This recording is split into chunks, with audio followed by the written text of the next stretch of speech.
Hey everyone, this is firealarmsonline.com, and today we're going to be trying to make a video that includes all of the most common bends with a conduit hand bender all in one video. That would include the 90 or the stub, back-to-back 90s, a saddle or an offset, which can be turned into a 4-point saddle for an offset up and over something, or a 3-point saddle for a smaller, cleaner look. So with that said, we're going to start it with the easiest one of all, which would be the stub or the 90. We got our bender, tape measure, a level, a device to mark the conduit with, and a piece of conduit here. This box here to my right, your left, is going to represent the fixed starting point. That could be a piece of conduit with a coupling on it that you're going to continue on with, or a box, terminal can. Wherever it may be, that's where we're going to start our conduit from. We'll run across, and this will be our obstacle. So in this case, we're going to start from here, and we're going to try to do a stub or a 90 up at this point right here. So the first step you want to do is take your measurement between your starting point and the object you're going to bend at. And for the sake of making this video a little bit easier, I just put it right at 50 inches. So what you're going to need to do, keep in mind that there is a subtraction factor with stubs on conduit, and you're subtracting basically for the stub itself. So on 1/2 inch conduit, that subtraction factor is 5 inches. For 3/4 inch conduit, it's 6 inches, and for 1 inch conduit, it's 8 inches. So today, once again, to make it a little bit easier for the video, we're going to be using 1/2 inch EMT, and we're going to be subtracting 5 inches from that from our stub. So the first thing we need to do is make our first mark on this piece of conduit at 45 inches. Because we're going to take our original 50 inch mark and subtract that 5 inches from it. So go ahead and make a mark at 45. I'm just using a Sharpie to make it more, hopefully more clear in the video. Let's go all the way around just to make it easy. So we have our mark there at 45 inches, and we measure from your right. So keep that in mind. Where you start your measurement from and back is where you're going to want to start your bend at. And on a bender, you've got the arrow, the notch, and the star. For the stub, you're going to want to use the arrow, and you're going to want to have the hook facing the direction that you started your tape measure at. So we came down, we have our mark at 45. We're going to go ahead and line this mark up with the arrow here. Keep the conduit flat on the ground using your level. Go ahead and use even pressure. Pull the conduit up.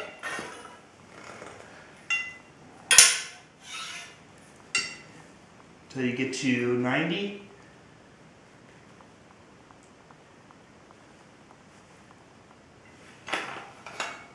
Pull the bender off. With that said, actually, flip around this way.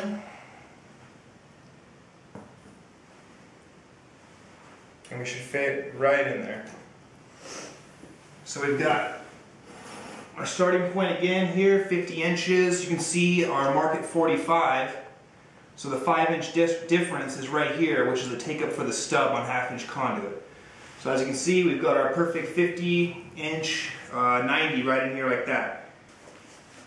Okay, so now that we've already accomplished bending our successful stub or 90 at 50 inches from our starting point to our crate here, what I'm going to show you now how to do is to make a back-to-back 90. So we would have a 90 coming down from our starting point across this 50 inch measurement here, and then another 90 going up the crate here.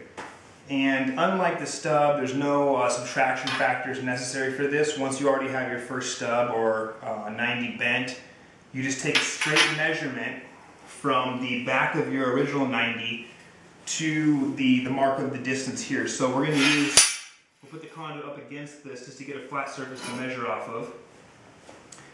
And we're going to measure, once again, we already know that this is 50 inches across here, so we're going to measure from the back of our first 90 here, using the starting point box as just a good reference point to put the tape measure on there. We're going to come all the way out, and make a mark at 50, which I've already done on the conduit here. You can see right there, 50 inches straight on the conduit. We're not going to subtract 5 inches again like we did for the stub. That's already done. Once again, I know I'm repeating myself. I want to make sure it's clear that that's only for the original stub, a back-to-back 90. You're just going to make your mark straight across at 50. Now, the key thing to remember when doing a back-to-back 90 is on the stub, we use the arrow on the bender, and right here. And for the back-to-back 90, we're going to use the star here for the second bend. The star represents the back of a 90. So whenever you bend the bender up, that star is going to represent the back, right at the back of the 90. So we have our first bend here, 50 inches across, our second mark here.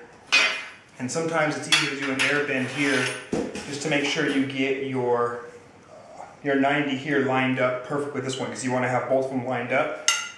And you're going to want to face the bender away from the first 90 you did.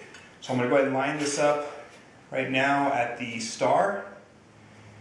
And the best way to do this is just to look down the sights here and just basically, look straight through here and make sure that your bender's straight up and down along with the 90 that you made previously. So once you have that established, I'm just going to get started here so I can flip it around and show you on the camera. Let's go and start so we can flip it. And you'll kind of see what I'm talking about. So once again, here's our first 90 here. We have our bender facing away, the hook away from the first 90 we made. And you'll see our mark is right here at the star for the back of the 90. So same thing again. Just keep it flat on the ground, even pressure. Bend it up. Use your level, make sure you're right at 90 inches, or 90 degrees, I'm sorry. Perfect. Pull your bender off. And you should have a perfect back-to-back 50-inch back-to-back 290s right there. So like I said, it's really easy just to grasp the concept again. We did our first one as a stub. We measured out and subtracted 5 inches because we're using a half-inch EMT. So from a 50-inch mark, we made our first mark at 45, put it at the arrow, bent our 90. Once we had that established, we measured from the back of that 90 straight across the 50 inches, made another mark, and put that mark on the star of the bender and bent it up to establish the back-to-back 90 right here. So those are probably the two easiest bends to do using a hand bender. Okay, so the next bend I want to talk about after we've already successfully completed the stub and the back-to-back 90, the next most difficult bend, in my opinion, would be the offset. Now, there's small offsets, like we can call box offset, that would just go into like a regular 4-square box or something. That's just done by feel. It's really easy. I can show that one at the end of this video, but this offset that I'm talking about is more along the lines of coming from a fixed starting point and going up and over a fixed object such as this crate. So we have to take into effect the shrinkage factor, because the more bends you put into a conduit, that distance, that total distance of the conduit shrinks. So a stick of conduit from start is, from the factory, is 10 feet long. So the more bends you put in that conduit from point A to point B, that 10-foot distance is going to start shrinking for the take-up on the shrinkage factor. So there are particular formulas that I'm going to post on my website for all these bends and different degrees that you can choose to do your 45s or your 30s. Whatever you choose to do, there's different factors and multipliers for those shrinkage factors. For this video, we're going to be doing 45-degree bends, and the factor is for every inch of height and depth of offset that you're going to be going over. For every inch, you got to multiply that by 0.375 or 3/8 of an inch. And that will give you the shrinkage factor of how much you need to add to your conduit to get over this. So, like I said, we're going to be coming across here. We already know this is 50 inches. We established that when we did our stub and our 90. So when we come across this and add a 45 here to sweep up and a 45 to sweep down here, we're shrinking that distance of the conduit down. So we have to take 11.5, which is the height of this, and multiply it, like I said, by 0.375 or 3/8 of an inch, and that'll give us a total of 4.31. To make it easier for this video, we're just going to keep it at 4.5, so 4.5 inches we're going to add. So for our first mark on the conduit, we have our starting point here, fixed point here, and we know it's 50 inches. We'll add that 4.5 to it, so our first mark from the end of the conduit is going to be at 54.5 inches. So go ahead and mark this down here. So here's 54.5 inches here. And that's already got our shrink factor added into it. We'll go ahead and make a bold mark all the way around so it's obvious. Okay, now we've accomplished our first mark, which is the mark that's going to be bending here. To get our second bend here where the offset starts, there's another factor for that. And what you do is you take the height of the object you're offsetting over again, which we established is 11.5 inches high. And the multiplier factor for 45-degree bends is you multiply that height, or that distance over here, by 1.4. And that gives us 11.5 times 1.4 is 16.1 inches. And to make it easy for the video again, we're just going to keep it at 16. If you want to get technical, you can get it right down to the 16th of an inch, whatever you got to do. But for this video, I think 16 inches will be just fine. So what that is that's the distance that's going to be on your offset here. So you come across, you have your first 45 here and another 45 here to even out and plane across the top of this obstacle. So that distance between these two bends is where you multiply it by 1.4 if you're doing 45-degree bends. If you're doing different degree bends, there's different factors. And at the end of this video or in the description for the video on YouTube, I'm going to place a link to the page on my website where all those factors can be found. But once again, for now, 45-degree bends, we multiply this height by 1.4, which is 16.1. We're going to make it 16 inches. And you want to make sure you have your first mark here. You want to go back 16 inches. And the reason we're going back is because, once again, this bend here was the top bend here. The second mark we're making is the bend down here. So I'm going to make this bold, go all the way around, 16. So we have 16 inches between here. So 54.5 from the starting point to our first bend, and 16 back to our second bend. Those will both be bent at the with the arrow on the bender, and you're going to start with the first bend will be the first mark we made here, facing away from the second mark we made. So we're going to go ahead and line the arrow up here on the first mark we made here, facing away from our second mark we just made. And we're going to bend this to 45 degrees. And you can either use the, there's degree marks here, or you can put a level on it, whatever you like. Whatever is the easiest to get to the 45 for you. Let's see. A bit more.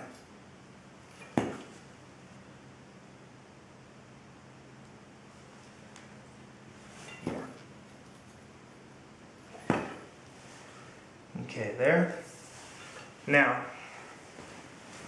same thing when you do your second bend here, you don't want to flip, or you don't want to take the conduit out of the bender. The easiest way to do it, and I'll try to fit it in frame, is you're going to bend, or you're going to flip the whole unit upside down like so, and then, let's take it back up a little bit, and then you're going to want to just flip the conduit inside of the bender like this. Line it up with the arrow again.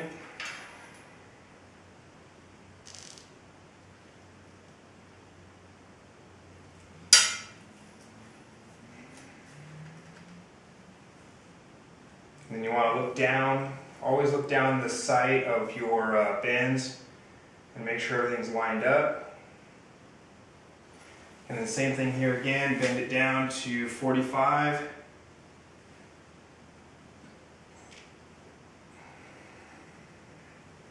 There. Take your bender out.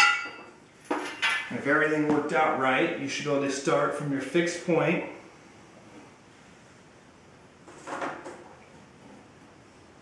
And then as you can see, there's our first mark here. Or actually, this was our second mark, I'm sorry. And then we have 16 inches between that mark and this mark, which was our first mark. And by adding 5.4 inches, or 4.5 inches to the total 50 inches, you can see our mark is right perfect at the starting point. So it's actually 50 inches from here to here, but this mark, when the conduit was straight, was at 54.5 inches. But because of the bends, the conduit shrunk back. So you can see it actually worked out pretty well, that the mark is right here on the start of our point. And I actually made this a little bit higher just so you can see that the conduit goes right up over the top of it. So that's an offset with shrinkage, starting from a fixed point.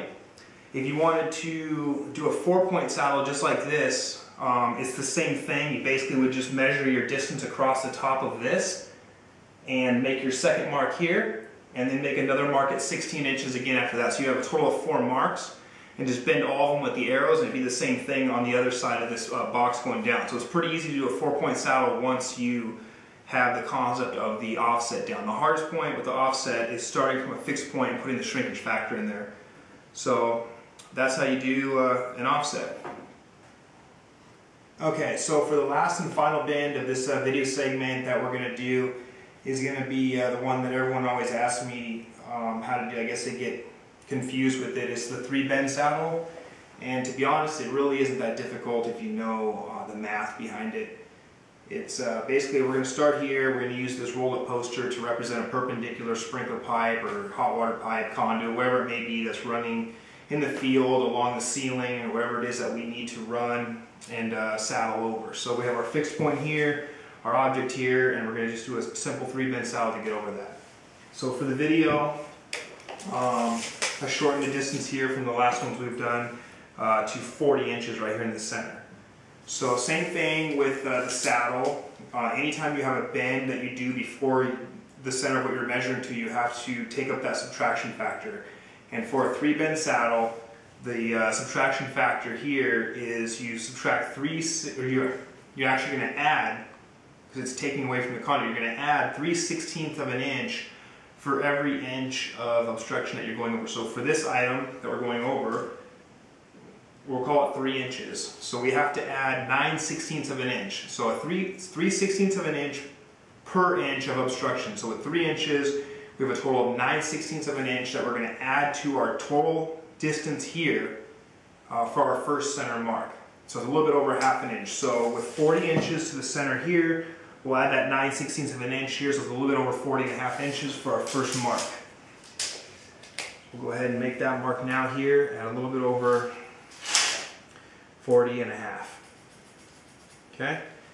Now, the outer bends, that's our first mark here. Our outer marks that make up the second and third bends of the 3-bend saddle, those have a factor as well. Same thing, for every inch of height of obstruction you're going over, you're going to add 2½ inches to your outer marks. So with 3 inches in height, we're going to have a total of 7½ inches of distance on our outer marks here. So same thing, we'll take the tape measure and we will measure from the center mark we have here.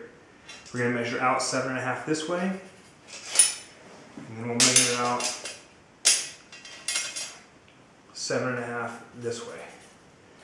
And for the purpose of this video, I'm just using a Sharpie. I'll make the marks bold just so you can hopefully see them better on the video. But in the field with customers, you don't really want to use Sharpie because it's pretty easy to spot in the conduit and doesn't look too nice. So regardless, let's put this way. Here are 3 marks now. Hopefully you can see them. There's 1, 2, and 3. And those basically represent, if you lay it right here kind of on the obstruction we're going over, that's the first bend up, the second bend that saddles over, and the other one that goes back flat. Now, the key thing to remember that people usually don't remember, that I guess keeps it easy for me, is your center mark's going to be at 45, a 45-degree bend at the notch on the bender head, and your outside marks are going to be 22½. And the reason those are 22½ is because if you add 22½ plus 22½, you get 45. So everything evens out. You have to have 45 up, 45 down. So you have your 45-degree bend in the center, and your 22½s on the outside equaling back to that 45 to make everything even out. So remember, the middle one's at the notch, the outside ones are at the arrow, and when you bend your outside marks, you always want the hook of the bender to be facing towards your center mark. So with that said, our first bend, we're going to go ahead and line that up with the notch, and it's going to be the center mark. We're going to start with the center one, line it up with a notch on the bender head, and bend it down to 45 degrees. Okay? 45 degrees there. Now, the key is to keep the bender facing the same way it is now, but simply flip the conduit 180 degrees around and slide it over to your second mark here to the arrow on the front of the bender. So keep the bender where it is, flip the conduit around, and then you're going to line up the conduit with the arrow on the bender.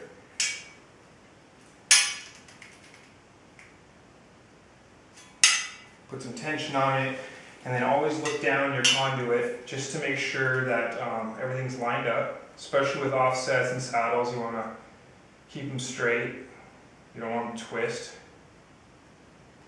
Take your time, make sure they line up real good. Double check to make sure that your mark is lined up with the arrow here, and then bend down to 22.5 degrees there. Okay? Now, like I said earlier, you want to make sure the toe or the hook of the bender on your outside bends is always facing the center bend. So here's our outside bend here with the hook facing in. Here's our center bend mark. Now when we do our other mark, which is right here, the third and final bend, we want to make sure we flip the bender 180 degrees so that the hook of the bender is now facing back towards the center here. So we'll keep the conduit just like it is, right? We'll flip the bender 180 degrees, hook it on here, line it up with the arrow on the bender, right there. And then we're going to look down one more time. Just move it back a little bit so you can see, hopefully. Double check we're lined up. Make sure everything is straight going this direction, which it is. And then you're going to bend this down to 22.5 degrees. And sometimes, depending on if you make your center bend either too big or too small with that 45, that's why it's a good idea to use a level. Sometimes you'll have overbent your saddle a little bit, but it's an easy fix. So you'll notice if you put it here, you can see that the middle bend was a little bit too much, so just simply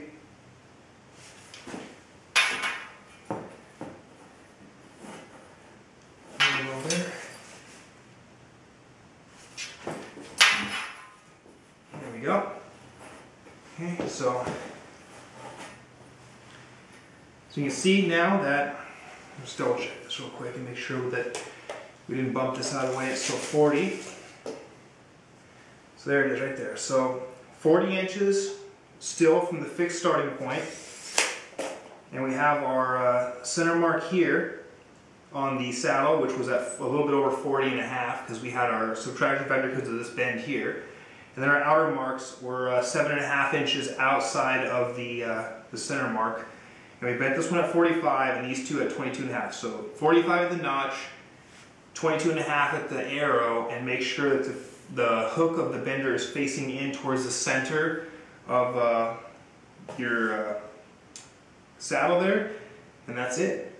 That's as simple as it gets. I mean, if you have the math behind it, it really isn't that hard. It just takes some practice to get the feel for the bends and making sure you have right at 45 and 22.5. If not, like I said, just bend it a little bit over your leg, tweak it a little bit. You can always undo a little bit of what you can do with the conduit and just make it fit. With that said, go buy a bundle of conduit from Home Depot or something and try to do some of these bends and see what you can pull off. If you have any questions, shoot me an email or post a comment and see if I can answer them with a different video or response. Alright, thanks for tuning in, and be sure to check out firealarmsonline.com.